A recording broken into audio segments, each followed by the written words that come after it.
Hi guys, welcome back to one more mini vlog. So ఈరోజు mini vlog ఏంటి అంటే గోంగూర mutton recipe అనమాట. నాకు ఏమంత పర్ఫెక్ట్గా రాదు. నేను వేరే వీడియోస్ చూసి నేర్చుకొని నా స్టైల్లో చేయడానికి అయితే ట్రై చేశాను. బట్ టేస్ట్ అయితే అద్దిరిపోయింది. సో అందుకే రెసిపీ షేర్ చేసేస్తున్నాను. సో ఫస్ట్ ఆనియన్స్ వేసి కడాయిలో ఒక కుక్కర్లో ఆనియన్స్ అవన్నీ ఫ్రై చేసుకున్న తర్వాత అందులోనే చాలా ఎక్కువ పుదీనా వేయాలి. సో అది కూడా ఫ్రై చేసిన తర్వాత సైమల్టేనియస్గా పక్కన ఇంకొక చిన్న కడాయి పెట్టుకొని దాంట్లో గోంగూర, టొమాటోస్, పచ్చిమిర్చి వేసి బాగా స్టిర్ చేసి అది ఉడకనివ్వాలి. దాన్ని ఒక మూత పెట్టేసి and at the same time mutton వేసుకొని మటన్లో వాటర్ అంతా పోయేంత వరకు ఉంచుకొని దాంట్లో ఉప్పు, కారం, పసుపు, అల్లం వెల్లుల్లి పేస్ట్, ధనియా జీరా పౌడర్ ఇవన్నీ వేసి మిక్స్ చేసేయాలి. ఇవన్నీ మిక్స్ చేసి అండ్ లిడ్ క్లోజ్ చేసి విజిల్ వాటర్ ఎంత సరిపడా వాటర్ అవసరమో అంత వాటర్ పోసి నేనైతే ఆ పీసెస్ అన్నీ మునిగేంత వరకు వాటర్ పోసాను.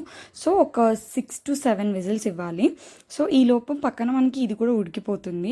ఏదైతే మనం గోంగూర, టొమాటో అండ్ పచ్చిమిర్చి వేసామో అండ్ కారం చూసి వేసుకోండి. బికాజ్ మనం పచ్చిమిర్చి వేస్తున్నాం and at the same time కారం కూడా వేస్తున్నాం కాబట్టి. సో ఈ మిక్చర్ని మొత్తం పేస్ట్ చేసేసుకోవాలి. నాకు అది చూస్తే గోరింటాక్ లాగా అనిపించింది. సో ఇంకా పేస్ట్ అయిన మిక్చర్ ఉంటుంది కదా, సో మటన్ మూత తీస్తే మటన్ మనకు ఆల్మోస్ట్ ఉడికిపోయి ఉంటుంది. అప్పటికి చూడండి మటన్ ఎంత మెత్తగా ఉడికిపోయిందో. సో ఇంకా ఇప్పుడు దీంట్లోకి ఏం చేయాలంటే మనం గ్రైండ్ చేసుకున్న గోంగూర పేస్ట్ ఉంటుంది కదా, ఆ పేస్ట్ వేసేయాలి. And at the same time garam masala powder, మనకు మటన్ మసాలా దొరుకుతుంది కదా, అది కూడా వేసి బాగా మిక్స్ చేసేయాలి. మిక్స్ చేసి ఒక 5 minutes వరకు కొంచెం అట్లా ఆయిల్ ఫ్లోట్ అయ్యేంత వరకు ఉడకనివ్వాలి. అండ్ దెన్ తింటే ఉంటుంది టేస్ట్. నాకైతే చాలా నచ్చింది. మీరు కూడా ట్రై చేయండి, మీకు కూడా సూపర్ నచ్చుతుంది. అండ్ ట్రై చేసి ఎంతమందికి ఎలా వచ్చింది, పుల్లగా అనిపించింది, ఎట్లా అనిపిస్తుంది అనేది నాకు కమెంట్ సెక్షన్లో చెప్పండి.